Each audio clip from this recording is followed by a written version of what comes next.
എടി നിന്നെയൊക്കെ പഠിപ്പിക്കാൻ വിട്ട സമയത്ത് 2 വാഴ വെച്ചായിരുന്നു ഈ 2 കൊലയെങ്കിലും കൊത്തായിരുന്നു. സ്കെയിൽ വെച്ചിട്ടാണോ സാമ്പാറിന് കഷ്ണങ്ങൾ എരിയുന്നത്? എൻ്റെ അമ്മയല്ലേ പറഞ്ഞത് കഷ്ണങ്ങൾക്കൊക്കെ ഒരേ സൈസായിരിക്കണമെന്ന്. സ്കെയിലില്ലാതെ എങ്ങനെയല്ല ഒരേ സൈസിൽ മുറിച്ചിടുക? ആണോ? കഷ്ണമൊക്കെ ഞാൻ മുറിച്ചിട്ടോളാം. സ്കെയിൽ വെച്ച് അവൾ പച്ചക്കറി അരിയാൻ നിൽക്കുന്നു. ഏകദേശം ഒരു കണക്കിന് അരി കൊച്ചേ.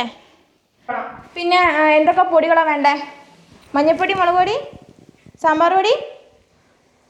ആയിക്കോട്ടെ. എല്ലാം കൂടെ ഒന്നിച്ചിട്ട് തിളപ്പിച്ചതിന് ശേഷം അങ്ങ് ഓഫാക്കിയാൽ മതി. കടുക് തളിച്ചിട്ടിട്ട്. സ്പൂണോ? സ്പൂണ് എത്ര സ്പൂണാ അമ്മേ വേണ്ടേ? ആയിക്കോട്ടെ. അത്ര ചെയ്താൽ മതിയോ? പുളിയും കൂടെ ഒഴിക്കണമല്ലേ? എന്നാൽ ശരി. ഞാൻ പിഴിഞ്ഞിട്ട് ഞാൻ വെച്ചിട്ട് വിളിക്കാം അമ്മേനെ എന്നാൽ ആയിക്കോട്ടെ.